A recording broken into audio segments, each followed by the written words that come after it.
आजचा विषय आत्मतत्व.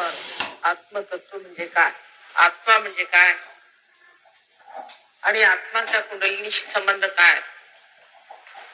विषय फार मोठा आहे.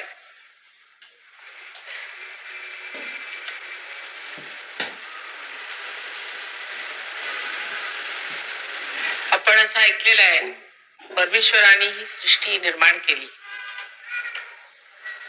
असा पण वाचतो. पुष्कळांचा असा विश्वास आहे, विचार आहे. पुष्कळ साधू संतांनी सांगितलं की परमेश्वराने ही शक्ती निर्माण केलेली आहे. वेदामध्ये लिहिलेलं आहे की ही शक्ती ई आहे. ई नावाची त्यांनी त्याला संस्था दिलेली आहे, ई. म्हणून महाराष्ट्रात त्याला कदाचित आई असं आईला म्हणत असतील. पण परमेश्वर म्हणजे परब्रह्म आहे. चारीकडे पसरलेलं परब्रह्म म्हणजे परमेश्वर आहे.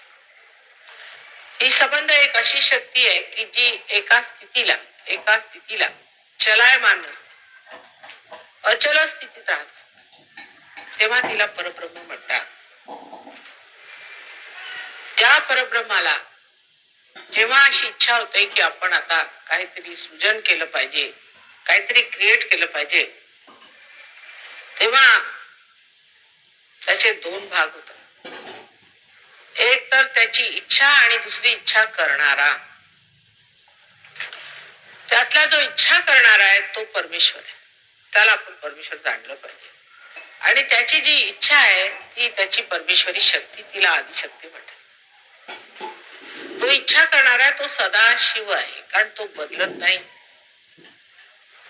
तो संपूर्णाने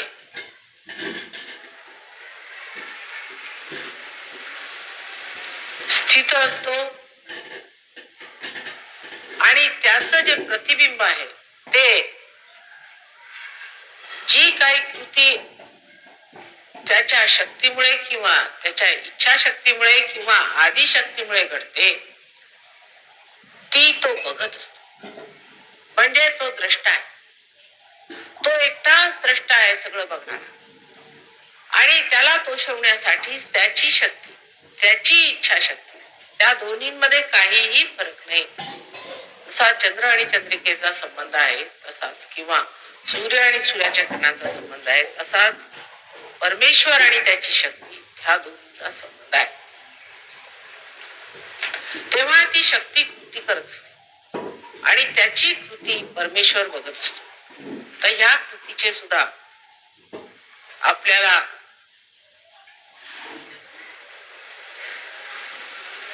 समोरच सगळं दृश्य दिसत. म्हणजे संबंध सृष्टीची रचना झाली, त्या सृष्टीतून हा मानव निघाला.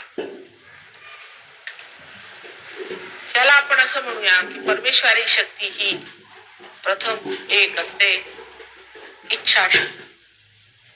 परमेश्वराची फक्त इच्छा जी निराकारातच आहे, तिला साकार रूप आलेलं नाही. ह्या शक्तीला आपल्याकडे महाकाली शक्ती असं म्हणतात. ही शक्ती आपल्यामध्ये त्या डाव्या बाजूला जी दिसत आहे आपल्याला पांढरट रंगाची, ते सुकलेला म्हणा रंग, ही निळसर रंगाची असायला पाहिजे किंवा काळसर रंगाची, अशी ही शक्ती असते. ही शक्ती मानवात सुद्धा इच्छा शक्ती म्हणून येते. जे परमेश्वरात आहे तेच मानवात आहे. फक्त करणारा परमेश्वर आहे, बघणारा मनुष्य आहे असं म्हटलं पाहिजे. नंतर ही शक्ती आपल्यामध्ये इच्छा स्वरूप बनून राहते. या शक्तीतनं दोन आणखीन शक्त्या निघतात. पैकी एक शक्ती जी पिवळ्या रंगाची आहे ती क्रियाशक्ती. क्रियेशिवाय इच्छेला काही अर्थ राहत नाही. ही क्रियाशक्ती आपल्या उजव्या बाजूला असते, पण येते मात्र डावीकडनं अशी. आणि त्यानंतर जी मधोमध आपल्याला दिसत आहे ही शक्ती आपल्याला धर्म देते. त्यांनी आंबा होतो, सोनं होतं, कार्बन होतो आणि मानव होतो. ही आपल्याला धारणा शक्ती देते, ज्याने आपण धारणा करतो, ज्याने एक एक पावले पुढे टाकत आपण त्या पावलांवर जमत जातो, ज्याने आपली उत्क्रांती होते, इव्होल्युशन होतं, ती ही शक्ती मधली आहे, ही महालक्ष्मी शक्ती. महाकालीची शक्ती डावीकडे आहे, महासरस्वतीची शक्ती उजवीकडे आहे आणि मधोमधची शक्ती आहे ती धर्मधारणाची महालक्ष्मी शक्ती. अशा प्रकारे तिन्ही शक्त्या आपल्यामध्ये सुद्धा आहे. आता मुंबईला साक्षात जे महालक्ष्मीचं मंदिर आहे हे जागृत असून सुद्धा तिथे जे प्रकार चालतात त्यामुळे आभाळल्यासारखं आहे. पुष्कळ व्हायब्रेशन सुद्धा येत नाही. तिला जरी जागृती दिली तरी परत जाऊन लुप्त होतं.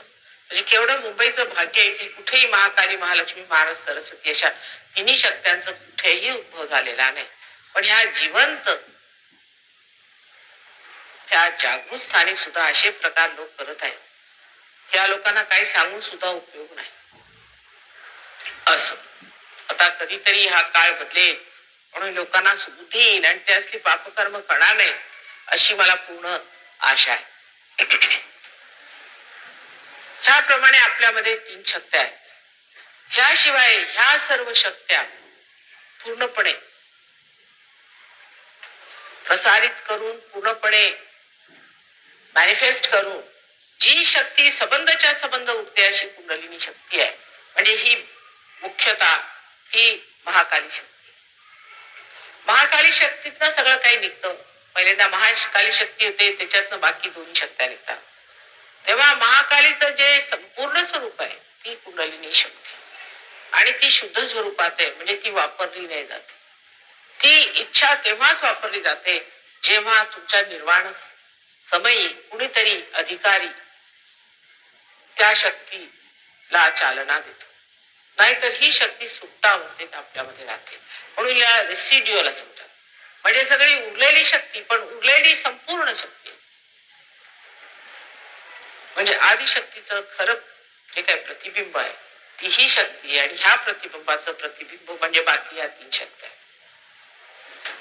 परमेश्वराचं जे प्रतिबिंब आहे, जो आपला द्रष्टा आहे, जो हे सगळं काही कार्य आदिशक्तीचं बघत असतो, त्याचं प्रतिबिंब आपल्यामध्ये आत्मस्वरूप हृदयामध्ये असतं. शिवस्वरूप असं म्हणतात. म्हणजे सदाशिवाचं जे स्वरूप आपल्या हृदयात आहे, जे शिवस्वरूप आहे तेच आत्मास्वरूप आपल्यामध्ये असतं. हा परमेश्वर निराकार निर्गुण आहे. तो गुणामध्ये अडकलेला नाही. हे या तीन शक्त्यांमुळे आपल्यामध्ये तीन गुण तयार होतात. पहिल्या शक्तीमुळे तमोगुण, दुसऱ्या शक्तीमुळे रजोगुण आणि मधल्या शक्तीमुळे सत्वगुण. अशा प्रकारे तीन गुण आपल्यामध्ये तयार होतात. त्या तीन गुणाच्या फेऱ्या फेऱ्याने प्रत्येक मनुष्य बनलेला असतो. एखाद्यामध्ये एक गुण जास्त तर दुसऱ्यामध्ये दुसरा गुण जास्त. अशा प्रकारे तीन गुण माणसामध्ये कार्यान्वित असतात. त्याचं थोड्याफार प्रमाणामध्ये प्रत्येकामध्ये वास्तव्य असते. एखाद्यामध्ये एक गुण जास्त वाढला किंवा दुसरा गुण जास्त वाढला म्हणजे त्याने सुद्धा माणसामध्ये असंतुलन जात.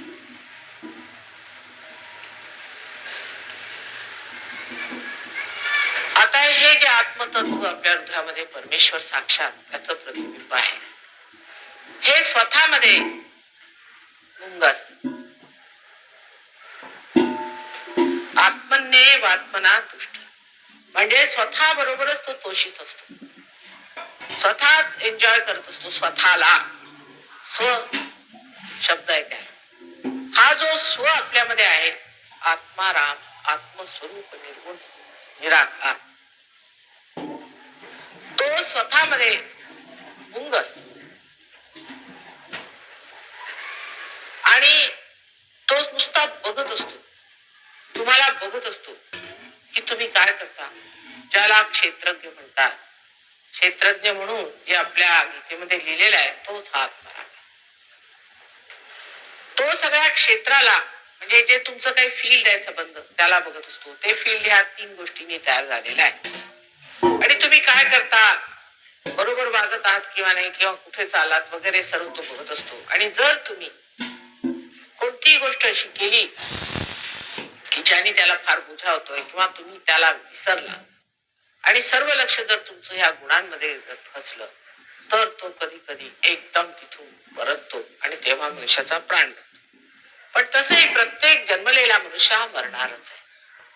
काही लोक अवेळी मरतात, हार्ट अटॅक माणसाला येतो, एकदम सटकन त्यांचा मृत्यू होतो. त्याला कारण असं की मानवाचं जेव्हा चित्त परमेश्वराकडे नसताना इतर गोष्टींकडे असतं, त्यावेळेला माणसाला हार्ट अटॅक होतो. आता त्याबद्दल नंतर सांगेन मी, पण सध्या आत्म्याचं तत्व हे सर्व मानवामध्ये आत्मतत्व आहे, फक्त राक्षसांमध्ये नसतं. आणि ते तुमच्या सर्वांमध्ये आहे, म्हणून ही माझी धडपड चाललेली आहे की ते तुम्ही मिळवलं पाहिजे. हे आत्मतत्व जेव्हा तुमच्या चित्तामध्ये प्रकाशित होतं, तेव्हाच तुम्ही आत्मसाक्षात्कारी झाला असं मानलं पाहिजे. चित्त कसं तयार होतं ते पाहिलं पाहिजे. सत, चित, आनंद असे 3 परमेश्वराचे गुण सांगितलेले आहेत. हे तिन्ही गुण आत्म्यात असले तरी चित्त हे माणसाचं विगलित झालेलं आहे, सत्य हे त्याचं विगलित झालेलं आहे आणि आनंदही विगलित झालेला आहे. कारण हे तिन्ही गुण वेगळ्या तऱ्हेने चाललेले आहेत. प्रथम मनुष्याची इच्छाशक्ती ही आनंदाला शोधत असते, पण ती सुखदुःखाच्या फेऱ्यात पडते. आपल्याला जर फार पैसे मिळाले तर आपल्याला सुख होईल अशी एक कल्पना मनुष्य करून घेतो, पण तसं होत नाही. ज्या देशांमध्ये पुष्कळ ऐश्वर आहे ते लोक फार दुःखी आहेत. सुख आणि दुःख हे सुद्धा एक भ्रामक आहे आणि ह्या द्वैतात निघण्याचं एकच मार्ग आहे, तो म्हणजे आत्मतत्व जे सगळ्यांच्यापासून अलिप्त आहे ते मिळवलं पाहिजे. आता हे आत्मतत्व आपल्या हृदयामध्ये वास करत असतं, आत्मस्वरूप, आणि ते आपल्या चित्तात यायला पाहिजे. आता चित्त सुद्धा ही जी उजव्या बाजूची जी आपली क्रियाशक्ती आहे त्या क्रियाशक्तीने तयार होतो. आपल्याकडे मोठे असे लहान मुलांना म्हणतात, लक्ष कुठे आहे तुझं, लक्ष कुठे आहे. लक्ष शब्द मराठीत केवढा मोठा आहे, लक्ष.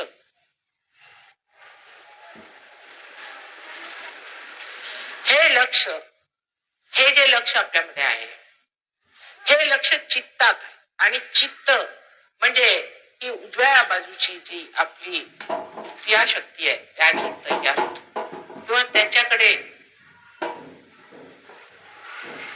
वाहतो. क्रियाशक्तीमध्ये 5 आपले जे पंचमहाभूत आहेत त्यांचा प्रादुर्भाव आहे. डावीकडे जी आपली महाकाली शक्ती आहे त्याच्यामध्ये निराकार अशा नुसता इच्छा आहे, फक्त इच्छा आहे. आणि इच्छेसाठी कोणतंही पंचमहाभूतातलं कोणतंही एक एलिमेंट लागत नाही.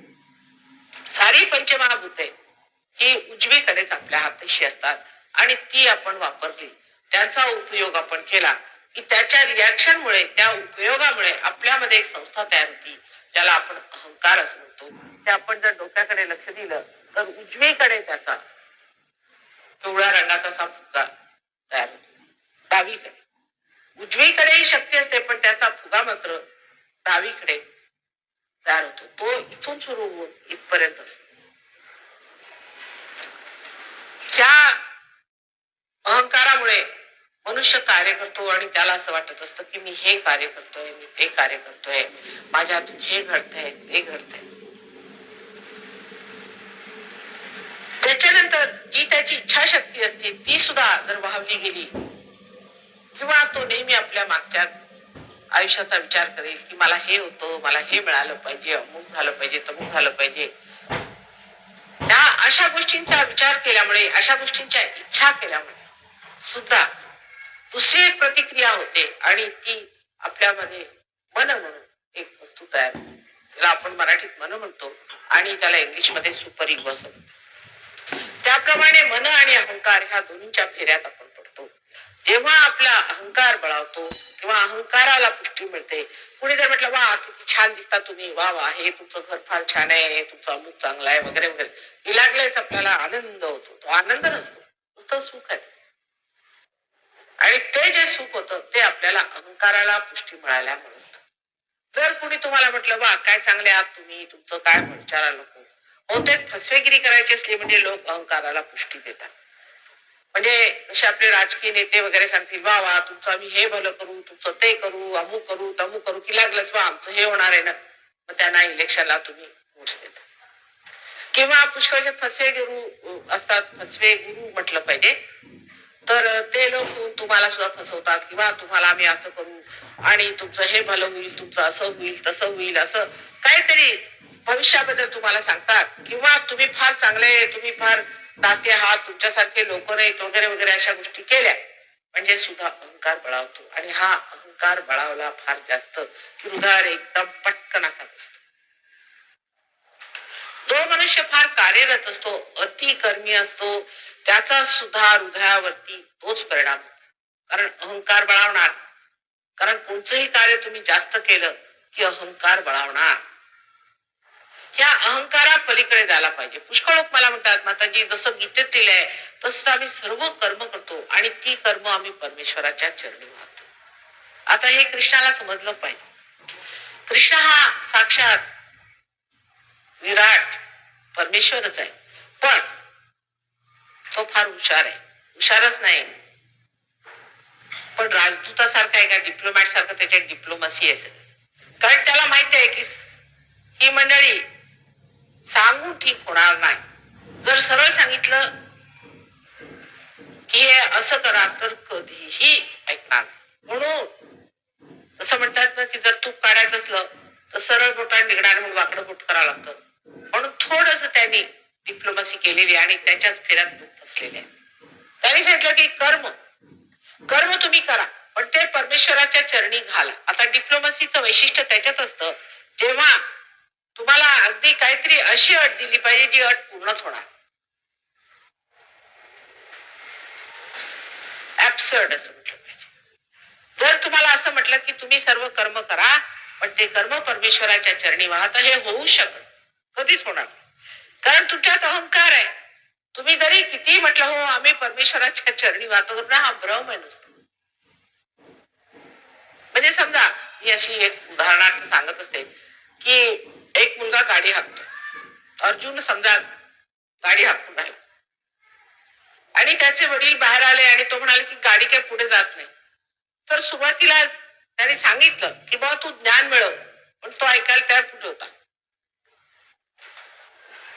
ज्ञान म्हणजे आत्म्याला पुढे घाल, आत्मा आला पाहिजे, म्हणजे आत्मसाक्षात्कार घे, त्याशिवाय ज्ञान होऊ शकत नाही. पण अर्जुन तरी वाद घालायला आला. त्यांनी सांगितलं घोडं पुढे कर. घोडं मागे गाडी पुढे आहे म्हणून त्रास होतोय, घोडं पुढे कर म्हणजे गाडी चालणार. तर अर्जुनाने परत त्याला प्रश्न विचारला की जर तू असं म्हणतोस मला तर मग मला युद्धाला जायला काय सांगतोस. आधी सांगतोस की तू साक्षी स्वरूप हो आणि त्याच्यानंतर तू युद्धाला जा. म्हणजे आत्मसाक्षात्कार झाल्यावर युद्धबिद्ध काही राहत नाही, तुम्ही परमेश्वराचे हस्तक होता असा त्याचा अर्थ होता.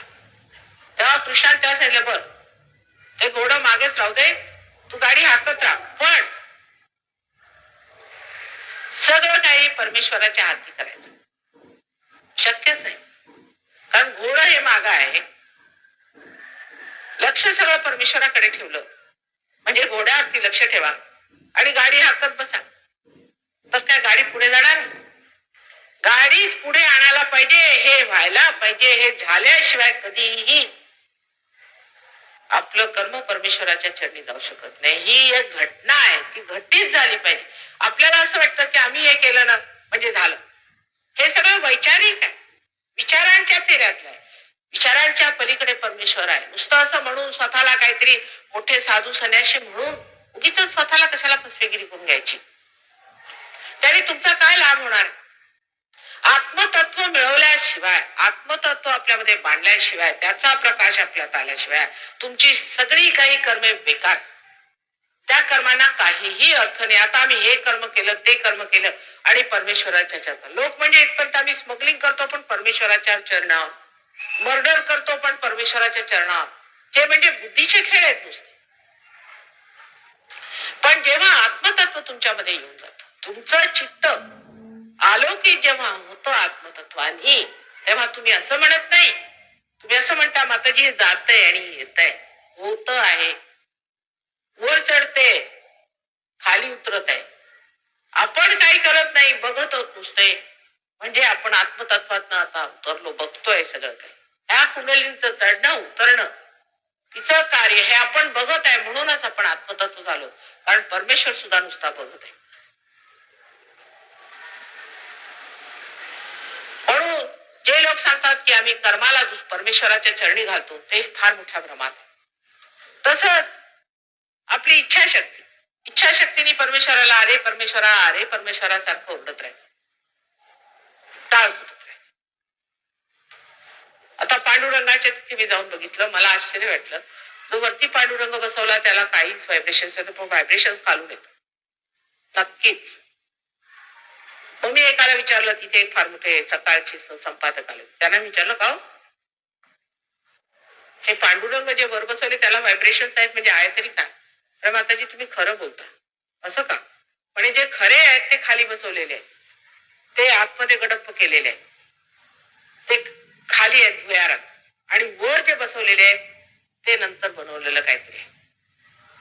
आता असं सांगितल्यावर सगळ्यांना आधी असं होईल की माताजी असं कसं म्हणतात, पण खरं ते मी सांगते तुम्हाला की आत्मतत्व असल्यावरती त्याच्यातनं व्हायब्रेशन्स यायलाच पाहिजे. पण त्याच्यातनं जर व्हायब्रेशन्स इतके आले, ते उलट गरम गरम येत होतं.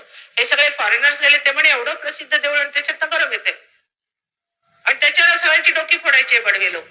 आता बरं झालं म्हणा त्यांचं. तेव्हा जोपर्यंत तुमच्यात आत्मतत्व येत आहे तोपर्यंत सत्य काय आहे ते समजणार नाही. आणि सत्य हे चेतनेमध्ये चेतलं जातं. चेतने हा शब्द आपण लक्षात ठेवायचा. चेतीला गेला म्हणजे एखादा दिवा आहे समजा, त्याची वात आहे, त्या वातेला मर्यादा आहे, पण तुम्ही तिला चेतल्याबरोबर ते मर्यादेनं सोडून सगळीकडे पसरून जात. तसंच मानवाचं आहे, जेव्हा त्याचं चित्त हे चेतलं जातं त्यावेळेला ते चित्त आपल्या मर्यादेला सोडून सर्वात पसरत. कारण आत्मतत्वानी चेतल्या गळ्यामुळे आत्मतत्व हे सर्व भूतांमध्ये, सर्व मानवांमध्ये आहे, सगळीकडे पसरलेलं आहे, सार्वभौमिक आहे. म्हणून मनुष्यामध्ये सामूहिक चेतना ही जागृत होते. परत परत मी सांगते की असं म्हणायचं नाही की तुम्ही माझे भाऊ आणि तुमची मी बहीण आणि संबंध विश्व एक आहे, असं ओरडून आडून सुद्धा होणार नाही. परत काही स्वतःवरती आलं की तेच. पण जेव्हा हे असं घडतं तेव्हा, कारण आत्मतत्व हे सार्वभौमिक आहे, कारण हे सामूहिक आहे, म्हणून आपण सुद्धा सामूहिक चेतनेत उतरतो. त्यावेळेला सांगावं लागत नाही की अहो हे तुमचे बंधू आहेत, त्यांच्यावर प्रेम करा. हे मुसलमान असले तरी तुमचे बंधू आहेत, हे हिंदू असले तरी तुमचे बंधू आहेत. लगेच कळतं हातावरती बोटांवरती तुम्हाला. कारण आत्मतत्व हे झळकू लागतं आपल्या बोटांवर. त्या बोटांवर चक्र आहेत सगळी, ही दाखवलेली आहेत तिथे बघ. ही सगळी चक्र आपल्या बोटांवर सुद्धा आहे. आणि ही बोटांवरती एकदा चमकली, एकदा चेतित झाली, एकदा प्रज्वलित झाली, त्यांचा प्रकाश पडला म्हणजे आपल्याला कळतं की आपल्याला कोणता रोग आहे, आपल्याला काय झालंय, दुसऱ्याला काय झालंय, आपल्यामध्ये कोणता दोष आहे आणि दुसऱ्यांमध्ये कोणता दोष. पण आत्मतत्वाकडे आपलं लक्ष नसतं. माझ्याकडे सुद्धा लोक तू काय मागत असतात कधी कधी, मला आश्चर्य वाटतं. जर तुमच्यात आत्मतत्व आले तर तुमचे सगळे प्रश्न सुटणार. फक्त आत्मतत्वादी मिळवून घ्या. पण त्याच्यासाठी लोकांना वेळ नाही, त्यासाठी त्यांच्याजवळ विचार नाही. फक्त सारखा विचार हा की आम्ही कसं तरी करू ह्या जगामध्ये काहीतरी भौतिक मिळवलं पाहिजे. पण भौतिकवर सुद्धा आत्मतत्वाचा प्रकाश पडतो. हे जेवढं काही आपल्यामध्ये आहे ह्या चक्रांमध्ये, ते प्रकाशमान प्रदीप्त होतं. आता दीप्त शब्द बरोबर आहे, प्रदीप्त काय? प्र शब्द लावला तर प्रदीप्त काय झालं? अहो दीप्त म्हणजे जळ, जे पेटलेलं आहे ते. मग प्रदीप्त काय झालं? हा प्र शब्द फार मोठा आहे. आणि ज्या प्रदीप्त म्हणजे त्याला चेतना येते, चेतित होत, चेतनामय होत. आता आपण रस्त्याने एखादा साधारण एक प्राणी पाहिला तर म्हणून ह्याला सुद्धा चेतना आहे, चेतना, पण ती प्रदीप्त झालेली नाही. नुसती चेतना. तसंच मनुष्य बहुतेक आपलं इकडे तिकडे असतं आणि फार चलायमान असतं.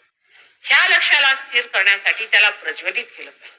ते प्रज्वलित झाल्याबरोबर आपल्याला लक्षात येतं की बघा हे चाललं, इकडे चाललं, इकडे चाललं, आपल्या असं लक्ष फिरू लागलं. मग लक्ष एकाग्र होतं. एकाग्र म्हणजे आपल्या हृदयामध्ये बसलेल्या आत्म्याला आत्मसात करण्यासाठी आपलं लक्ष संबंध तिकडे धावत. त्याला मी एक साधारण अशी ही देत असेल उपमा की आपल्याला साधारणपणे समजण्यात येईल की आपल्या मुंबईला पूर्वी गॅसचे लाईट्स असायचे, अजूनही यात पुष्कळ ठिकाणी. त्याच्यामध्ये एक दीप जळत असायचा. तसं आपल्या हृदयामध्ये एक दीप जळतोय समजा. आता ही जी गॅस आहे जी वाहते ती प्रदीप्त नाही, ती प्रदीप्त झालेली नाही. त्याच्यात शक्ती आहे प्रदीप्त होण्याची, पण ती ठिणगी त्याच्यात अजून पडलेली नाही. म्हणून त्या ज्योतीकडे आपण जेव्हा तिला उघडतो तेव्हा एकदम प्रकाश होतो. म्हणजे तो जो लहानसा प्रकाशही तोही निर्गुण निराकार आहे, पण त्याचा संबंध प्रकाश त्या गॅस मध्ये पडतो. तसंच आपल्या चित्तामध्ये त्या आत्म्याचा प्रकाश आणि तो प्रकाश आपल्यामध्ये पडल्यावर मग आपण हातामध्ये जर बघायला सुरुवात केली तर आपल्याला समजतं की आपलं जे हे कुंडलिनीचं तंत्र आहे, हे जे अस्त्र आहे, हे जे निमित्त आहे परमेश्वराच्या कार्याचं साधन आहे, त्याच्यामध्ये कुठे घोटाळा आहे. त्या प्रकाशाच्या आधी काही स्वच्छता केली तरी आंधळ्याने स्वच्छता केल्यासारखी. सहयोगाचं मर्म हेच आहे की आधी तुम्ही पार व्हा, आधी कळस मग पाया. आधी तुमच्यात आम्ही दिवा लावून देतो. आता आपण घर बांधतो तर फक्त सकाळपासून संध्याकाळपर्यंत सूर्य असेल तेव्हा बांधतो, रात्री काय बांधू शकत नाही कारण अंधार आहे सगळं. समजा जर आपल्याला लवकर काम करायचं असलं तर आपण आधी तिथे दिवा लावून घेतला तर पटकन व्हा. त्याचप्रमाणे तुमच्यामध्ये हा जो दिवा आहे परमेश्वरी शक्तीचा आत्म्याचा, हा जर का तुमच्या चित्तात आला आणि चित्त जर का त्यात धडकला पडून या किंवा प्रदीप्त झालं तर तुम्ही जे काही कराल, जी तुमच्या चेतना चित्तित होईल ते सार्वभौमिक आहे, कलेक्टिव्ह आहे. म्हणजे इथे बसल्या बसल्या तुम्ही सांगू शकता की कोणाचं काय धरलेलं आहे, कुणाला काय त्रास होतोय, तुमच्या भावाला कसं आहे. हळूहळू भावापासून दुसरीकडे लक्ष जातं. करत करत लक्ष व्यापक होत. कारण हा प्रकाश जसा जसा पसरत जातो तेव्हा सर्व विश्व हे आपलंच आहे. हे घडू लागतं, हे वाटू लागतं. म्हणजे काही डोक्याने नाही वाटत, पण असं घडतं. ही जी सामूहिक चेतना आहे ती आपल्यामध्ये बांधते. मराठी शब्द बांधते मी म्हणते फार चांगला आहे, पण तो लोकांना समजला की नाही. ती भिनते, आपल्यामध्ये चेतित होते आणि आपल्याला कळतं की सर्व विश्व हे एक. आता कोणी म्हणेल मात्र तुम्ही फार आमच्यावर उपकार केले वगैरे, अमक्याला ठीक केलं, तमक्याला ठीक केलं. आज मी एका लहानच्या चिल्ड्रन वॉर्ड मध्ये गेले, ते तिथे 3-4 मुलांना ठीक केलं. समजा कसले काय उपकार. अहो ते आमच्यातच असल्यामुळे आम्ही कोणावर उपकार करणार. तर हे बोट दुखलं आणि ह्या बोटाने असं दाबून घेतलं तर काय ह्या हाताने ह्याच्यावर उपकार केला का. कारण तुम्ही भिन्न भिन्न बघता, तुमच्यात समग्रता नाही. म्हणून तसं वाटतं की मी ह्या हाताने ह्या हाताचा उपकार केलेला आहे.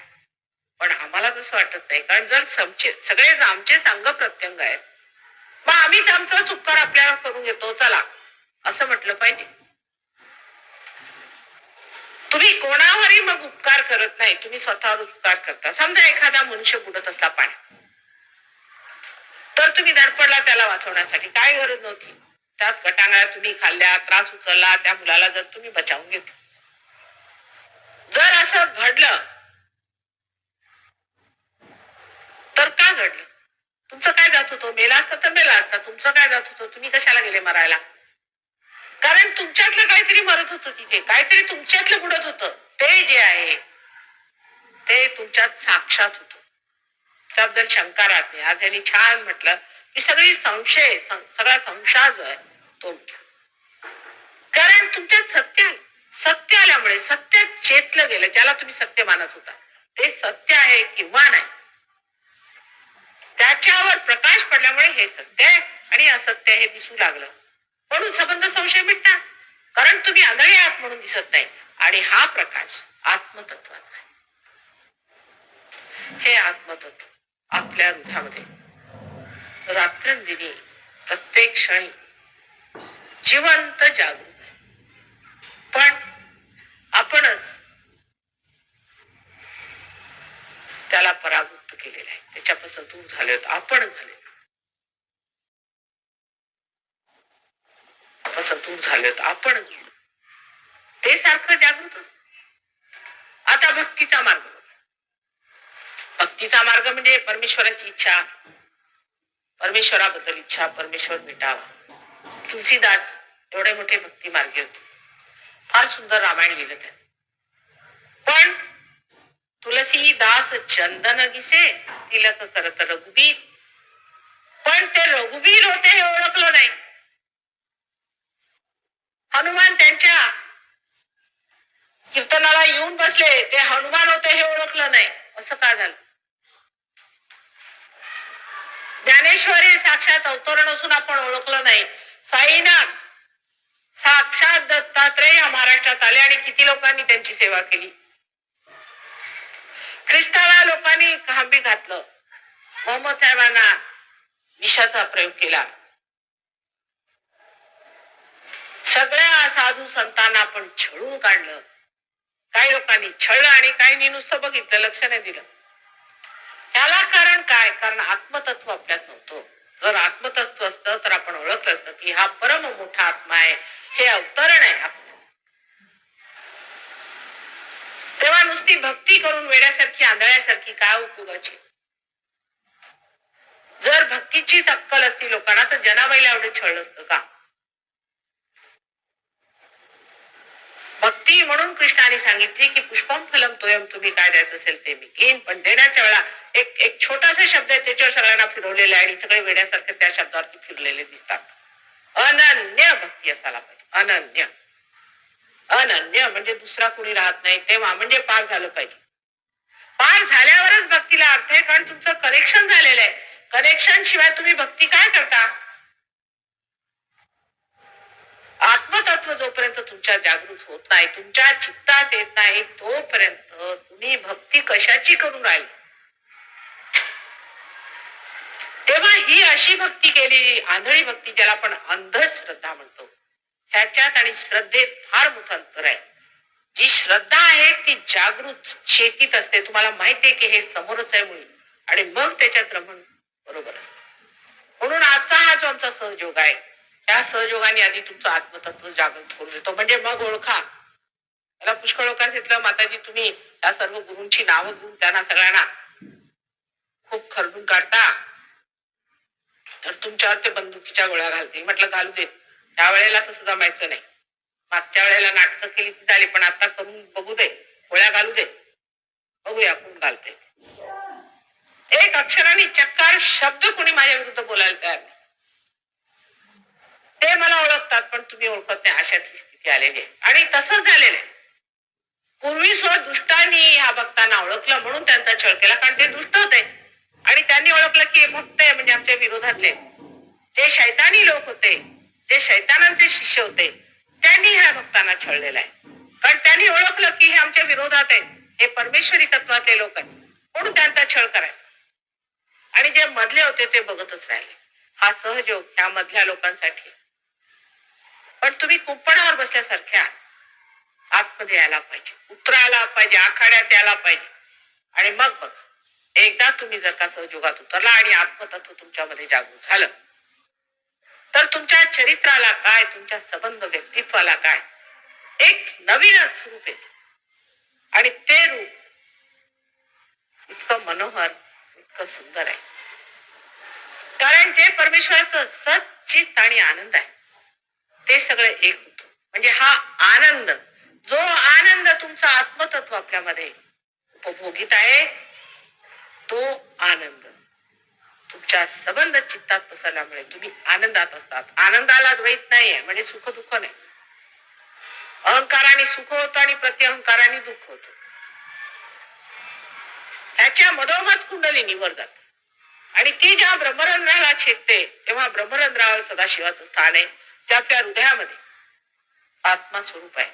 त्याच्या पायावर लोटांगण घालते. घातल्याबरोबर काल परवा मी सांगितलं की गणेश तत्वाच्या आशीर्वादाने मनुष्याला ब्रह्मपद मिळतं. मग तो त्याच्यात वाढू लागतो आणि मग ब्रह्मात रममाण होतो. मग त्याला पारावार राहत. हे असं घडलं पाहिजे. हे असं घडवण्यासाठीचा आजचा सहयोग आहे. त्यात प्रश्न विचारून, हेटाळणी करून आणि टवाळक्या करून काहीही तुम्हाला लाभ होणार नाही. हे सगळं तुमच्या भल्यासाठी. ज्यांनी आत्मतत्व नाही मिळवलं त्यांचं सगळ्यांचं नुकसान होणार आहे. त्याबद्दल काही शंका नाही. पुष्कळशे लोक मला असं म्हणतात की माताजी जर आत्मतत्व मिळवलं नाही तर काय, जर फुल फळ झालं नाही तर काय होईल, वाया जाणार. तुम्हाला आपलं आयुष्य जर वाया घालवायचं असलं तर आत्मतत्व मिळू नका. सहयोगामध्ये मंडळी जास्त काय येत नाहीत, कारण त्याच्यात बदलावं लागतं. पण काही जबरदस्तीने आपोआप बदलतं मनुष्य. नाहीतर कोणत्याही संस्थेला काय 4 आणे पैसे भरले की मेंबरशिप झालं. कोणत्याही गुरुला आम्ही गुरुंचे शिष्य आहोत, त्यांचे टिळे लावून किंवा गळ्यात माळा घालून किंवा त्यांचं नाव बिव घेत उडत राहिलं की झालं, तुम्ही त्यांचे शिष्य झाले. नाही तर फार एखादे कपडे घाल. सहयोगात तसं नाही. हा बाहेरचा चोगाने बदलायचा, आतला बदलायचा असतो. ते कठीण काम आहे. अस्सल पाहिजे त्याला. अस्सल जातीच असतील ते सहयोगी होतील. उगीच नकली लोक होऊ शकत नाही, कारण इथे नकली काम नाही. पण कमी लोक कबूल आणि आलेच पाहिजेत कमी. पण जेव्हा हे लोक अस्सल असले आणि जेव्हा पार होतील तेव्हा हा मधला मार्ग आहे. जेव्हा मधला मार्ग वाढत जाईल तेव्हा दोन्ही बाजूचे लोक ह्याच्यात येतील. आता मनुष्याला आत्मतत्व त्याचं कसं झाकाळून जातं त्याबद्दल मला सांगितलं पाहिजे. भक्तीचं मी सांगितलंय की भक्ती वेड्यासारखी भक्ती केली समजा. मी आपल्याला सांगितलं की आपण ज्या कुलदेवताची भक्ती केली आहे त्यालाच विचारा की माताजी तुम्ही साक्षात आहात का. असा सरळ प्रश्न विचारा. तुमच्या हातात आत्मतत्व थंड थंड असं तुमच्यात मारायचं. आपल्या महाराष्ट्रात ह्याच पद्धतीने अनेक लोक पार झालेले आहेत. पण तरी सुद्धा ते आम्हीच आहोत आणि आम्ही तेच आहोत हे समजून घेणं फार कठीण, कारण बुद्धी ही सगळी ठिकाणी महाड येते. तेव्हा जे काही तुम्हाला रॅशनल वाटतं, बुद्धिमत्तेवर चालणार असतं, ते काही जरुरी नाही की लॉजिकल असेल. त्याच्यामध्ये विवेक असेल असं म्हणता येत नाही, कारण बुद्धीने काही मनुष्य विचार करू शकतो. तेव्हा आत्मतत्व आपल्यामध्ये जेव्हा जागृत होतं त्यावेळीच मनुष्य जाणू शकतो की कोण कोण आहे, कोणाचं काय. आणि हे जाणल्याशिवाय, ही अट आहे सहयोगाची, हे जाणलंच पाहिजे. आजपर्यंत तुम्ही सगळ्यांना नाही म्हणून सांगितलं, सगळ्यांचा निकाल लावला. माझा निकाल लावू शकणार नाही. माझा निकाल लावायच्या आधी तुमचा निकाल लागेल. तेव्हा आधी हे जाणून घ्या की तुम्हाला ओळखायला पाहिजे, तुम्हाला ओळख पटलीच पाहिजे. ती बुद्धीच्या दमावर पटणारच नाही, कारण मी अत्यंत मायावी आहे. तेव्हा बुद्धीच्या छळावर येणार नाही. पण सहयोगात आत्मतत्व आल्यावरच तुम्ही जाणू शकता. परमेश्वराला जर जाणायचं असलं तर आत्म्याचाच दिवा पाहिजे. तोपर्यंत तुम्ही आत्म्या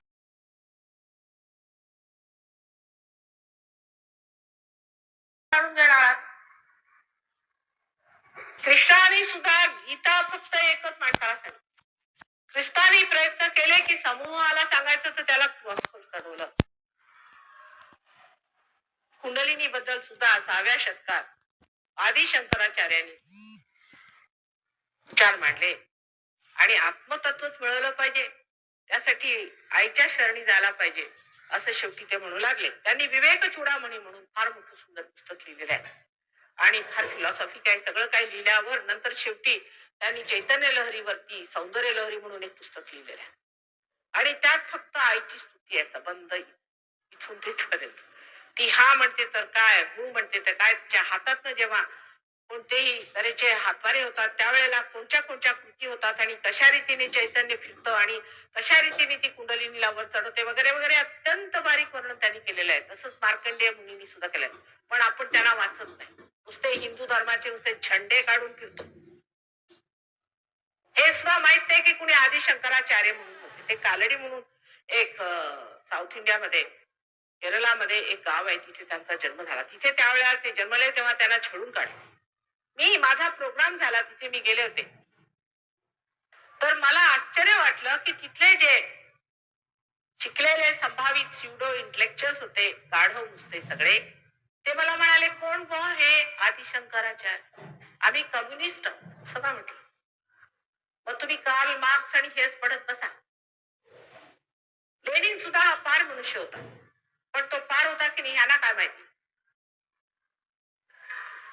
असे जीड शहाणे आपल्या देशात पुष्कळ आहेत, जे स्वतःला फार इंग्लिश समजतात किंवा काहीतरी स्युडो इंटेलेक्च्युअल समजतात. त्या लोकांपासून आपल्याला काहीही शिकायचं नाही. त्यांच्याजवळ शिकण्यासारखं काहीच नाही. त्यांनीच आपल्यापासून शिकलं पाहिजे, जर आपण भारतीय असलो तर. त्यांची कॉपी करून आपल्याला काहीही मिळणार नाही आणि तेही तुमची इज्जत करणार नाही. तुम्ही त्यांची कॉपी करता, त्यामुळे तुमची इज्जत नाही. पुष्कळ लोकांना असं वाटतं की यांच्याकडे खूप ऐश्वर्य आलेलं आहे आणि हे ऐश्वर्य आपण मिळवलं पाहिजे, असा विचार डोक्यात आला म्हणजे आत्मतत्वापासून तुम्ही ढळले. ज्यांना आत्म्याचा आनंद असतो ते ह्या सर्व शुल्लक गोष्टींकडे लक्ष देतात. त्यांना काय तुम्ही जमिनीवर झोपवलं, आम्ही आहोत. आम्हाला तुम्ही जमिनीवर झोपला, आम्ही आरामात झोपलो. निजायला धोंडा आणि खायला कोंडा. त्या मनुष्याला आत्म्याचं एक दर्शन झालेलं आहे, त्याला हे पुष्कळ. पण आपण सुद्धा त्यांच्यासारखे पैसे कमवले पाहिजेत, फार श्रीमंत झालं पाहिजे. त्याच्या घाणी बघा तुम्ही. सगळे जीव द्यायला निघालेले. माणसाला झेपत नाही पैसा. आत्मतत्व मिळाल्याशिवाय त्याला काहीही झेपत. सत्ता झेपत नाही, पैसा झेपत नाही, काहीही झेपत नाही त्याला.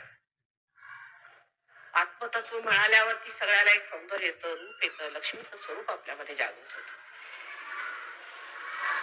कृष्णाने म्हटलंय की योगक्षेम वहाम्यम. बघा किती हुशार आहेत ते. आधी योग घ्या, मग मी क्षेम देणार. क्षेम योग का रे म्हटलं? योगक्षेम वहाम्यम. क्षेम तुम्हाला तेव्हाच मिळेल जेव्हा तुम्हाला योग होणार आहे. म्हणून भारतात सुद्धा क्षेम तेव्हाच येईल जेव्हा भारतवासी आत्मतत्वाला जागृत होतील. हे फार मोठं भाग्य समजा स्वतःच. अहो मेले तर काय परत जन्म मिळेल. पण जर कामात न गेले आणि बेकार गेले आणि ह्या परदेशातल्या लोकांसारखा सत्यानाश तुमचा झाला तर मग तुम्हाला घडवत कोण बसणार आहे? माझे एकेका माणसावरती हात तुटतात, तुम्हाला आश्चर्य वाटेल. एकेका माणसावरती मी एक एक महिना मेहनत केलेली आणि इथे काल तुम्ही पाहिलं सगळ्याच्या सगळे खटकन पार झाले. खेड्या पाड्यातनं जावं तर 6,000 6,000 माणसं खटकन पार होतात. ही आपल्या भूमीची एवढी मोठी तुम्हाला देणगी आहे. आत्मतत्वाने भारावलेलं हे महाराष्ट्राचं जेवढं मोठं काही हे जमिनीचं दान आहे, त्या भूमीचं तुम्हाला महात्म्य नाही. त्या लोकांच्याकडे बघू नका. इथून जितके तिकडे जातात ते सर्वांचा सत्यानाश. फक्त पैसे कसे मिळवायचे, हे कसं करायचं, ते अगदी घाणेरडे लोक. त्याच्यात आत्मतत्व म्हणून राहतच नाही. जो मनुष्य पैशाकडे फार धावतो किंवा सत्तेकडे धावतो किंवा अतिकर्मी असतो, त्याचं लक्ष मुळीच चित्तावर राहणार. दुसरं म्हणजे तुम्हाला आश्चर्य वाटेल, हठयोगावर आता परवा प्रश्न विचारला तर मी सांगितलं आधी प्राण प्रतिष्ठा करायला पाहिजे. ईश्वर प्रणिधान, प्राण प्रतिष्ठा त्यालाच म्हणायचं किंवा ईश्वर प्रणिधान म्हणजे पार झालं पाहिजे, मग करायचे. पण जर त्याशिवाय जर तुम्ही करायला सुरुवात केली, म्हणजे माझं शरीर अगदी फार मस्त झालं पाहिजे, हे ते सिनेमा ऍक्ट्रेस सारखं काहीतरी प्रकार, हार्ट अटॅक येणार तुम्ही, नक्की येणार. आणि आम्ही लगेच ओळखतो हा मनुष्य हठयोगी, कारण त्याचा हार्ट हे असं. आपल्या शरीराकडे एवढं लक्ष देण्यासारखं काय? रात्रंदिवस आपल्या शरीराचे एवढे गोडवे घालण्यासाठी काय? हे शरीर नाहीतरी नाश होतोय, दिसतंय का नाही रोज? मग या शरीराकडे एवढं लक्ष देण्यासारखं काय आहे? लक्ष त्या चित्तावर ठेवलं पाहिजे. त्या हृदयात बसलेल्या आत्मतत्वावर जर तुम्ही ठेवलं तर शरीरच काय, पण हे साती चक्र तुमची प्रज्वलित होतील आणि सगळं काही बरोबर. आत्मतत्वाचा जो काही आपल्यावर आशीर्वाद आहे तो वर्णावा तेवढा. त्याच्यानंतर तुमचं क्षेम होणार आहे. इथे आमचे सहयोगी बरेच आहेत, तुम्हाला सांगतील. पुष्कळदा ते सांगतही असतात मला, माताजी कसं काय लक्ष्मी तत्व आमच्यात हे झालं. आता परवा इथे फोटोग्राफर आले, त्यांच्या आता कथा मी ऐकल्या. ते आले तर त्यांची बॅटरी डाऊन होती, तेव्हा ते काळजीत होती. तर बघितलं निऑन लाईट आहे चालू, फोटो घेतले. आजही त्यांची बॅटरी डाऊन आहे पण निऑन लाईट चालू आहे. त्यांना काय समजलं नाही. हे काय आहे? आमचे सहयोगी फॉरेनहून आले, ते इथे ठेवले तर लोकांचे तर तिथे फार मच्छर आहेत, माताजी कसे राहतील. म्हटलं मच्छरांना सांगता येतं, मच्छर काही चावायचे नाही त्यांना. ती मंडळी तिथे गेली, त्यांना एकही मच्छर चावत नाही. मच्छरांना सांगता येतं पण माणसांना सांगता येत. मी म्हटलं ते आज्ञाधारक आहेत मच्छर तुमच्यापेक्षा पुष्कळ. सहजोगाना तसं नाही. सहजोगाना जर काही सांगितलं तर ते तीनदा विचार करतात. माताजी म्हणाल्या त्याच्यात काय असणार असं तसं. त्यामुळे करू दे. अल्पधारिष्ट पाये. आई म्हणते चल, तुम्हाला चालायचं ना 2-3 पावलं चालून बघा, मग परत त्या रस्त्यावर. पण तसं करायचं करू नका. तुमच्या भल्यासाठी. तुमचंच नुकसान होणार आहे. जर तुम्ही आत्मतत्व मिळवलं नाही तर फार मोठं नुकसान. त्याशिवाय तुम्हाला अर्थ काय? तुमचा अर्थच लागलेला नाही. दिव्याला जर दिव्याचा अर्थ लागला नाही तर हे दिवे कशाला ठेवायचे? ते पाजळलेच पाहिजे. दिव्यामध्ये जर प्रकाश येणार नाही तर ह्या दिव्यांचा फायदा काय? परमेश्वराला त्याचा उपयोग तरी काय? एखादा कुंभार दिवे करतो, मग त्याच्यानंतर त्यांना चांगलं भाजून घेतो. भाजल्यानंतर मग त्याच्यामध्ये तूप घालतो, वाती लावतो आणि वात पेटवून. जर त्याच्यात वात पेटली नाही तर उचलून फेकून देतो. एवढी सर्व मेहनत करून सुद्धा जर त्याच्यात प्रकाश येऊ शकत नाही, निराकारात म्हणून शोधू शकत नाही, तर त्या अशा दिव्यांचं करायचं काय? तुम्ही असाल मोठे, परमेश्वराच्या साम्राज्यात तुम्ही येऊ शकत नाही. परमेश्वराच्या साम्राज्यात तेच लोक येतात जे नम्रपणे आपल्यातलं आत्मतत्व स्वीकार्य करून त्याच्या प्रकाशामध्ये आपल्या प्रतिष्ठेत होतील. अशीच मंडळी परमेश्वराच्या साम्राज्यात येऊ शकते. आणि असे जे पट्टीचे लोक असतील ते सहयोगाला प्राप्त होणार. नाही तर माताजीचं भाषण फार छान असतं, आम्ही माताजींच्या भाषणाला येतो पण पुढे काय आम्ही बसत नाही वगैरे, असे फालतूचे लोक इथे न आलेले बरे.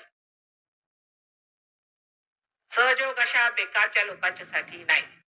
नाहीतर माझ्या आईला बरं नव्हतं म्हणून मी माताजींना भेटायला आले वगैरे वगैरे, असे करणाऱ्या लोकांना काही सहयोगाचा लाभ नाही. आम्ही बरेच हजारो लोकांना मी बरं केलंय, त्यांनी बरं केलंय, आमचे सहयोगी बरे करत. आता मी स्पष्ट मना केलं, कुणाला काय बरं करायचं?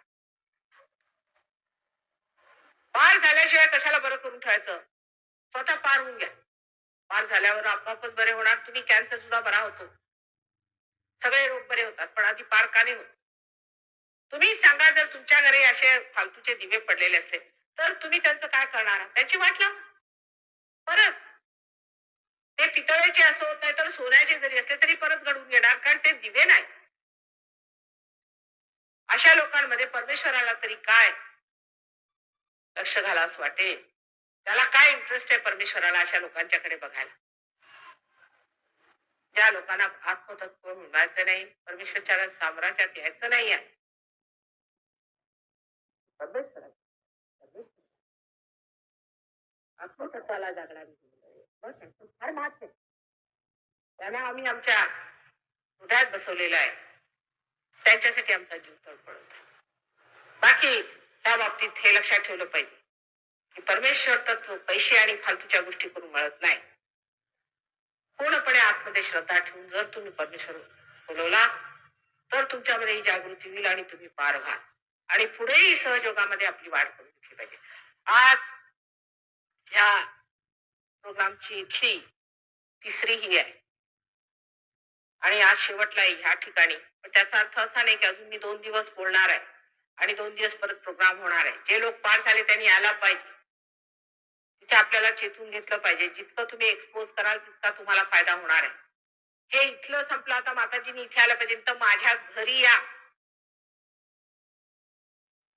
म्हणजे तुम्हाला स्वतःला काही स्वतःचा फायदा करून द्यायचा आहे की नाही. आता इथला समारोप वगैरे काहीही मी करत नाही. तुम्ही सगळ्यांनी तिथे आला पाहिजे, कारण तुम्ही पास झालेले आता मी रोज तिथून धडपड तिथे.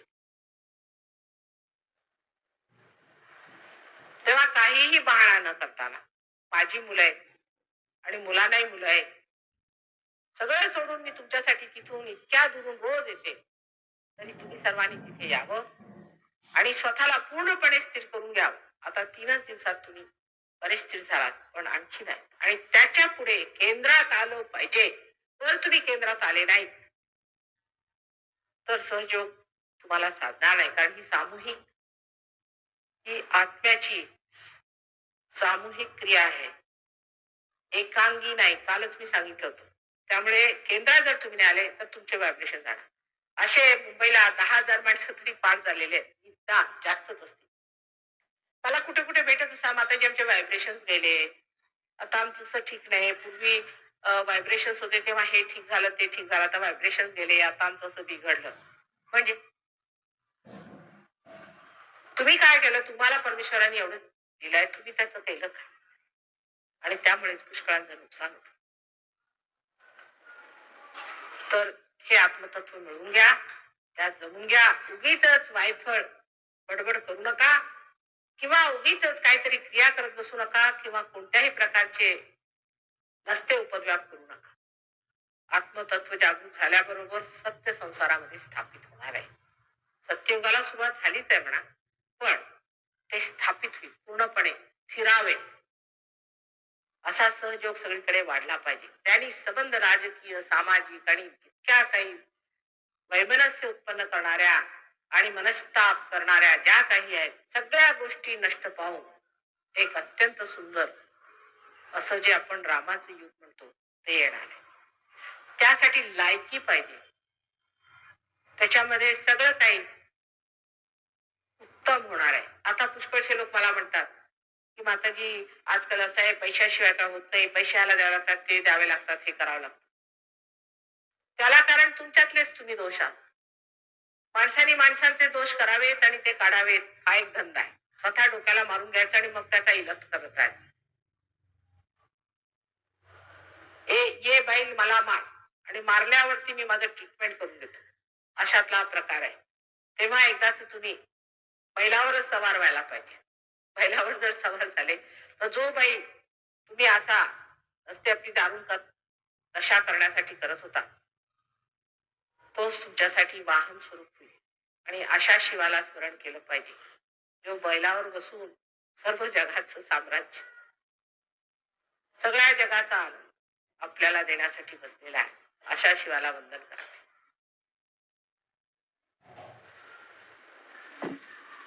पण त्या प्रश्नाला काही अर्थ असायला पाहिजे. आणि मध्येच उठू नका, कृपा करून मध्ये उठू नका.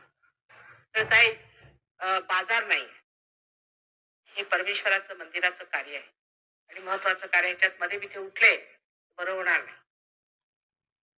शहाणपणा धरायला पाहिजे.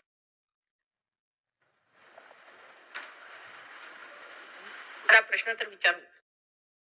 हे उठले काय इकडे आहे, तुम्ही झाले का पार? हा, काय झाले? झाले, मग या इकडे. पार झाले तर मग काय,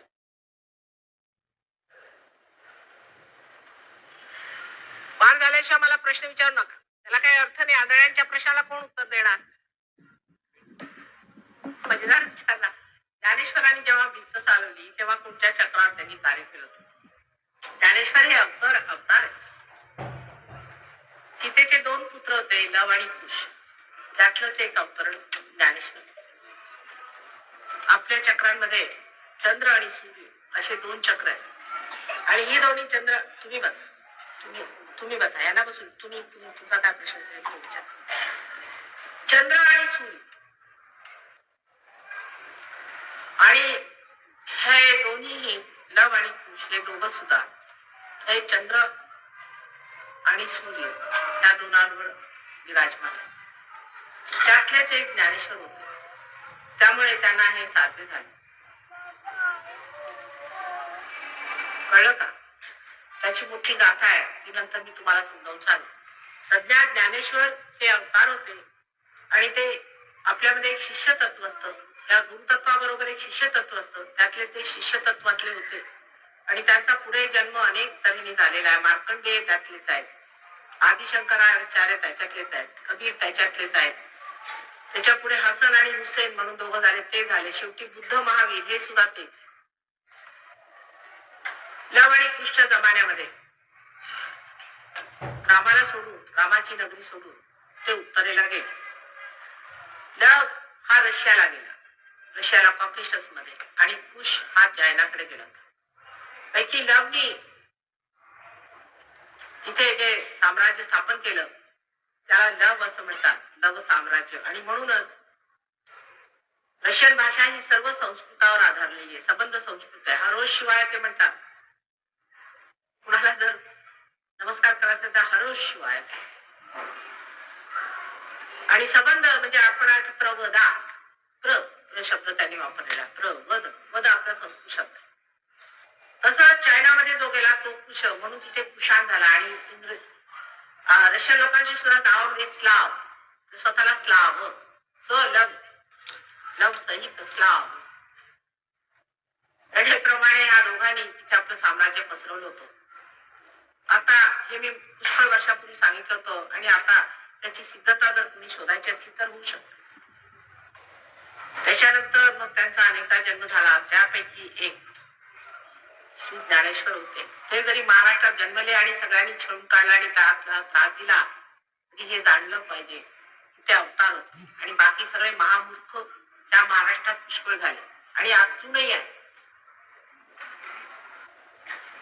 तेव्हा त्यांनी जे चालवलं ते तुम्ही करू नका, भिंत भिंत चालवायचं. तुम्ही फक्त कुंडलीनी चालवा, हे बरोबर.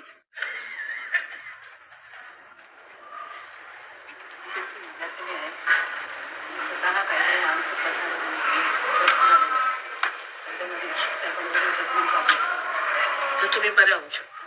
असं मला विचारायचं तुम्हाला की आत्मनिर्भर आहे असा जो आपण गीतेतून म्हणतो त्याचा स्पष्ट अर्थ काय तुम्हाला? आत्म्यावर निर्भर राहिला पाहिजे. निर्भर, संबंध भार. निर शब्द फार सुंदर आहे. निर म्हणजे संबंध, संपूर्ण संबंध भार. पण ते तुम्ही अर्थ घेऊन नाही म्हणा, ते करून घेतलं पाहिजे. कळलं का? मी सांगते तुम्हाला तुमचा तसा. यांचा जो प्रॉब्लेम आहे म्हणजे आता मानसिक त्रास, मानसिक त्रास जो तो आपल्याला लेफ्ट साईडच्या, आता हे मी पुढच्या प्रोग्रामला सांगणार आहे. यावर काय सगळं झालं पुढच्या प्रोग्रामला. मानसिक त्रास कसा होतो, मेंटल ट्रबल्स काय होतात, कशाने होतात, कोणता त्रास होतो, कसं काय, कॅन्सरचा आजार कसा होतो वगैरे सगळं काही सांगणार. त्याला तुम्ही या, आणि त्याला आल्यानंतर मग तुम्हाला कळेल हे ठीक कसं करायचं. सहयोगात अनेक एपिलेप्टिक लोक ठीक झालेले आहेत, अनेक रोग ठीक झालेले, कॅन्सरचा रोग ठीक झालेला. ते कसं काय होतं, त्याला परमेश्वरी शक्ती कशी कार्यान्वित होते, आत्म्याचं कसं काय त्याच्यामध्ये हात असतो वगैरे मी आता पुढल्या 2 लेक्चर्स मध्ये सांगणार. तेव्हा निदान आपल्याला हे रोग होऊ नयेत पुढे, आणि झाले असले तर ते ठीक व्हावे आणि इतरांचेही आपण ठीक करू शकू, अशाच नुसत्या विचाराने आलात तरी सुद्धा ठीक. कारण नंतर झाल्यावर सगळे धावायला लागतात, माताजी माता हॉस्पिटलमध्ये या. व्हायच्या आधी कुणी विचार करत नाही की आम्हाला होऊ शकतो, की आम्हाला होऊ शकतो. तेव्हा चक्रांच्या खराबीमुळे कसे कसे रोग जडतात, रोगच आहे मानसिक रोग, आणि आध्यात्मिक सुद्धा फार आपण चुका केलेल्या आहेत, त्या सुद्धा सगळ्या समजून घेतल्या पाहिजे. जे काही आहे ते प्रांजळपणे मान्य करून समजून घेतलं पाहिजे. कारण तुम्हाला स्वतःच कल्याण साधायचं आहे की नाही.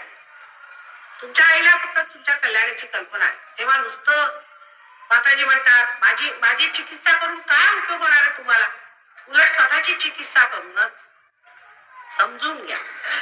आता पुढले 2 प्रोग्राम कधी आहेत, 28 आणि 29 तारखेला. कुठे? केसी कॉलेजमध्ये, चर्च गेटच्या जवळ. पुष्कळशे लोक तिथे जातात कामाला वगैरे, म्हणून अगदी दारातच त्यांच्या तिथे काढलेला आहे. तरी सुद्धा आता एखादा भामटा इथे येऊ द्या, म्हणजे हजारो लोक त्याला दाबतात भामट्यासाठी. पण माताजी जे खरं देत आहेत त्याच्यासाठी लोकांना वेळ नाही. कसं जायचं, सहयोग करायला वेळ मिळत नाही. मग आजारी पडले, कॅन्सर झाला म्हणजे माताजी माझ्या घरी या, मग का नाही जात त्या भामट्याकडे. आता म्हणे काय गायत्री मंत्र काढला, गायत्रीचा अंक करा. गायत्री म्हणजे काय ते तर आधी जाणून घ्या. मोठे मोठे त्याचे ऑर्गनायझेशन काढायचे, त्याच्यासाठी खर्च करायचा, त्याच्यासाठी पैसे द्यायचे.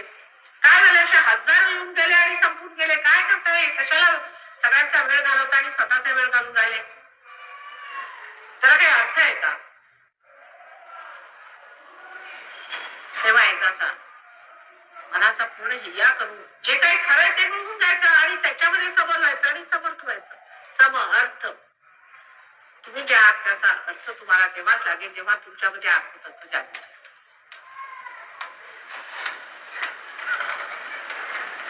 आधी सगळं मिळवून घ्या, मग गीतेला अर्थ लागतो, ज्ञानेश्वराला अर्थ लागतो, सर्वांना. नाही तर त्याला काही अर्थ नाही. ज्ञानेश्वरी वाचून तुम्ही ज्ञानेश्वर होणार नाही.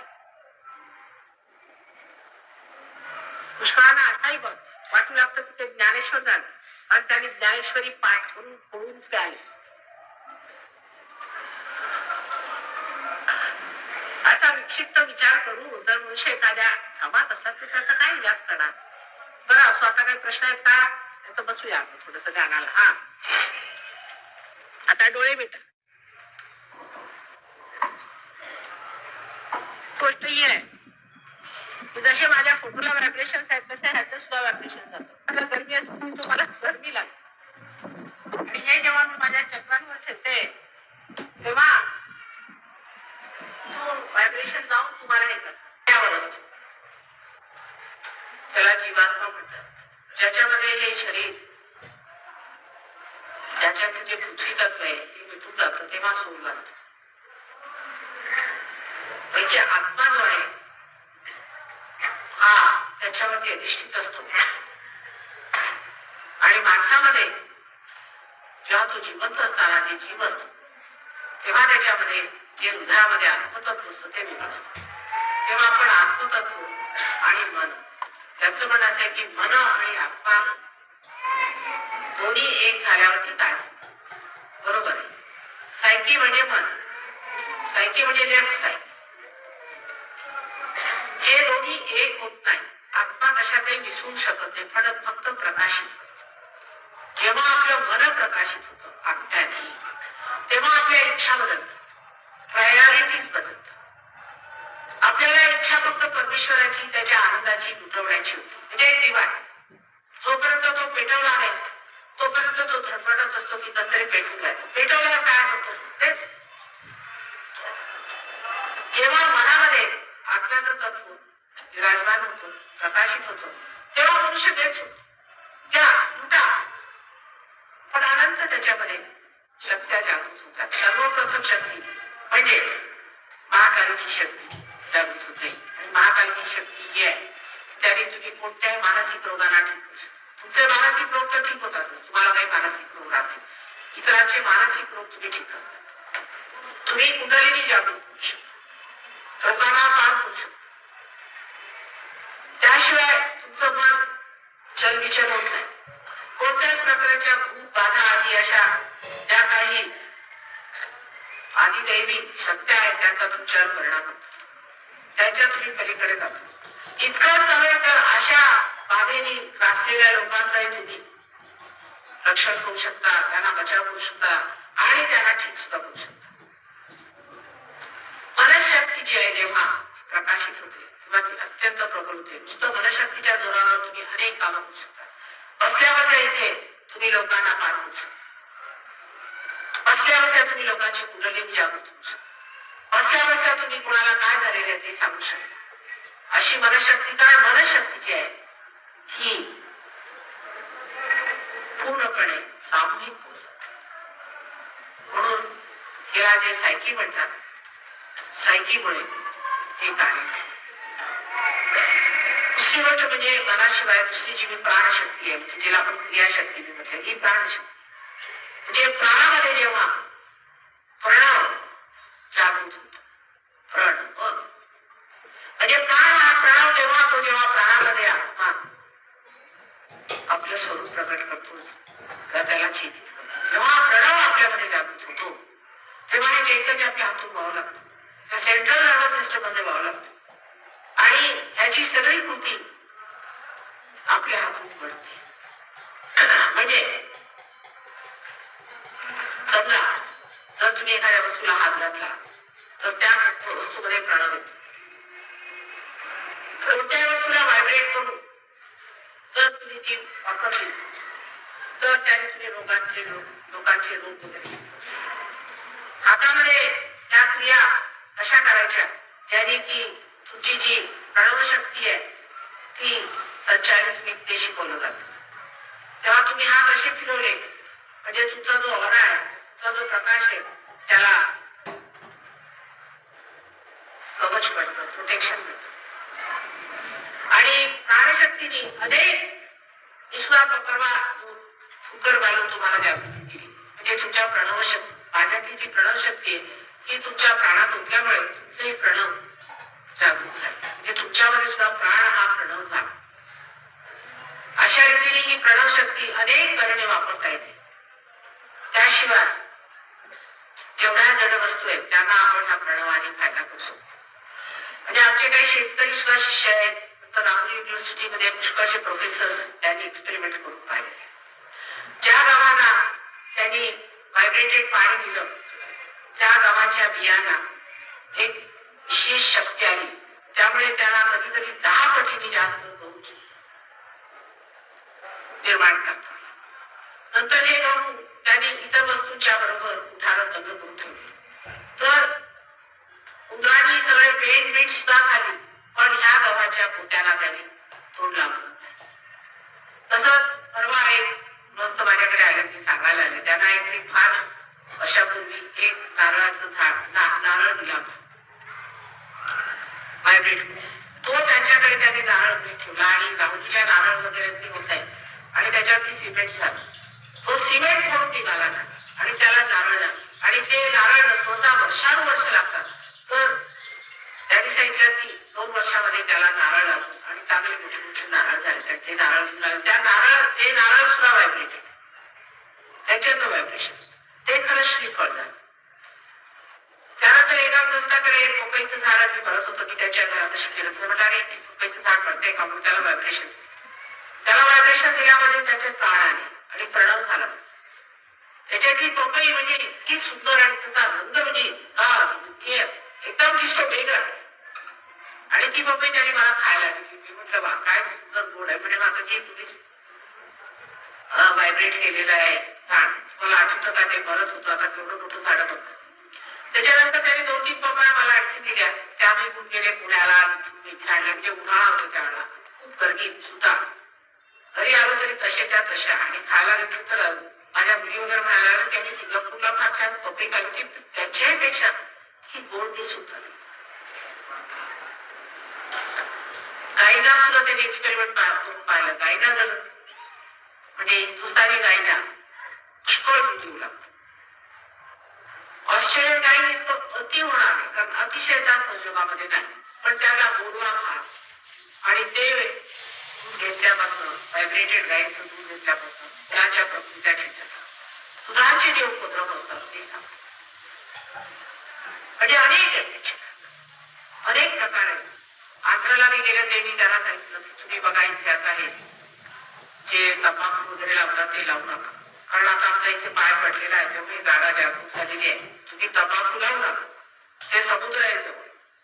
हा समुद्र आता बिघडला म्हणून तंबाखूचं पीक काढून टाका आणि इथे सगळंच कापसाचं पीक लावा. काही लोक शाळेत त्यांनी ऐकलं, बाकी सगळे म्हणायला लागले की नाही आम्ही काय करणार, माताची आम्हाला.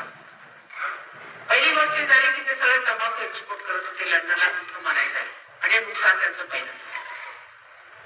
त्याशिवाय तिथे इथे जे गरीब लोक होते ते सुद्धा फार काळी विद्यार्थी, फार काळी विद्या. मी त्यांना सांगितलं खेडेपाड्यात जाऊन त्यांना सांगते सगळं करू नका, वाईट आहे त्याने तुम्हाला काही फायदा होणार. कोणी आहे सांगितलं? आपल्याला नंतर कळलं असेल की आंध्र प्रदेशामध्ये फार मोठा एक वावटळ आला आणि त्या वावटळामध्ये पुष्कळ पाहून गेले आणि या सर्व ह्याच्यात त्या खराब झाल्या त्याच्यात आता काहीही होऊ शकत. हे प्राणशक्ती. एकदा शब्द दिला तो शब्द होतो, काय म्हटलं की ते सिद्ध होत. त्या प्रणव शक्तीने हे कार्य. अशा अनेक गोष्टी होतात, त्याला काय अर्थ नाही. त्याने प्रश्न बरोबर विचारला, पण इंग्लिशमध्ये विचारला विषय मोठापणा, कारण त्याचा अर्धवट आहे सगळं काम. अर्धवट लोक आहेत त्यांना काय माहिती नाही, अगदी अर्धवट आहे. सायकी सायकी म्हणायचं म्हणजे त्याला समजत नाही. सायकी म्हणजे नुसती डावी बाजू आहे. तो फ्रॉइड सुद्धा आधी गाढव होता. हा गाढव म्हणजे अक्षर राक्षसच होता म्हणतात साहेब. त्यांनी या लोकांचा सत्यानाश करून ठेवला. सायकी म्हणून त्यांनी सांगितलं की सायकी म्हणजे सगळं काही आहे. तुम्ही कोणते कंडिशनिंग करू नका स्वतः. कोणते संस्कार करून द्यायचे तसं केलं म्हणजे मनुष्य काम. पण सुसंस्कार म्हणून काय वस्तू हे त्याला माहिती नाही. आणि जर तुम्ही असं म्हटलं की वा याच्यात काय माहिती काय म्हटलं की ते लोक व्हॉट्स रॉंग, याच्यात काय चुकलं, तसं काहीच चुकलेलं नाही. फक्त तुम्ही शेण खाता. आणि त्यामुळे आपला अहंकार बळावतो हे मात्र कळत नाही लोकांना की आमचा अहंकार आहे मिळाला. तर ह्याच्यात काही चुकलेलं नाही. तर एक जर तुम्ही जर शक्ती दाबून धरली इकडची डावीकडची तो तुम्ही शक्ती वाटा आणि मनुष्य अहंकारी होतो. पण अहंकारी माणसाला काय काही वाईट दिसत नाही कारण तो भयंकर आगळा असतो. आणि त्याचं अगदी सगळ्यात वाढलेलं किंवा अगदी पूर्णत्वाला पोचलेलं स्वरूप आलं तर हिटलर व्हॉट्स रॉंग मधोमध आहे. इंग्लिश लोकांना काय कळायचं नाही. पण आता मला इंग्लंडला फरक आला. त्यांची जी तरुण मंडळी आहे ही मात्र विद्वान आहे आणि उत्तम लोक आहे. त्याच्याबद्दल काही शंकाच नाही. पण जे जुने होते ते इंग्लिश सगळे गाणं होते. तिथे ह्या देशात इतके दिवस राहून सुद्धा काही शिकले नाही. शिकायचं सगळं इथेच होतं. तिथे काय आहे? तिथे शिकण्यासारखं काहीच नाहीये. सगळं शिकायचं इथे होतं ते सोडून तिथे दुःखासारखे आपल्यावरती राज्य विजय करून गेले आणि सगळा महामूर्खपणा करून आपलं आयुष्य बरबाद करून घेतले. तर त्यांच्यामधलं काही तुम्ही शिकू नका. इंग्रजी भाषा पाठोपाठ शिकावी कारण ती इंटरनॅशनल आहे आणि मी बहुतेक इंग्रजी भाषा बोलत असते तिकडे बरं आहे. पण त्याला काही अर्थ नाही त्या इंग्रजी भाषेला. मराठी भाषेसारखी भाषा आहे. संस्कृतानंतर मराठी भाषा फार उत्तम आहे. कारण त्याच्यातनं सांगायचं काय म्हटलं की मला फार सोपं जातं. बाकी सर्व भाषेतनं गोंधळच आहे. हिंदी भाषा सुद्धा शिकली पाहिजे. हिंदी भाषा जर शिकले नाही तर जमायचं नाही. कबीर वगैरे कसे समजणार. हे सगळे मोठी मोठी मंडळी झाली फार मोठी सहयोगी होते ते. तेव्हा हिंदी भाषा शिकली पाहिजे महाराष्ट्रीयन लोकांनी. महाराष्ट्रीयन शिकतील हिंदी पण हिंदीवाले मराठी नाही शिकायचे. जेव्हा इंग्लिश लोक शिकतील रशियन शिकतील तेव्हा हिंदी शिकतील असं. आता सांगायचं म्हणजे असं की फक्त प्रेमाची भाषा शिका आणि सगळ्या भाषा आहेत. सहयोगामध्ये फक्त एक प्रेमाची भाषा आहे ती शिकली म्हणजे झालं. ही भाषा ज्यांना येते त्यांना सर्व भाषा येणार.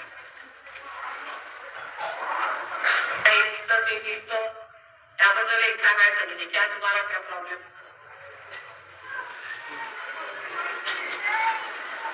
त्यांचं असं म्हणणं आहे की सहयोगात आल्यापासून त्यांना शांती मिळाली पण मधून मधून त्रास होतो. म्हणजे जमलं नाही अजून पूर्णपणे. स्थिरावलं पाहिजे. पूर्णपणे तुम्ही स्थिरावलेलं नाही. तुम्ही स्थिरावून घ्या. स्थिरावलेलं नाहीये अर्धवटपणा केलेला आहे तुम्ही सहयोगात सुद्धा. जर तुम्ही सहयोगामध्ये मेहनत केली पूर्णपणे आणि समजून घेतलं तर किती लोक फार झाले. किती लोकांनी आपल्याला स्थिरावून घेतलेलं आहे. अहो खेडेपाड्यातील लोक जास्त शहाणे आहेत. तुम्ही लोक अतिशहाणे असल्यामुळे सगळं चुकतं. तर शांत थोडं कमी करू परमेश्वराला मिळू.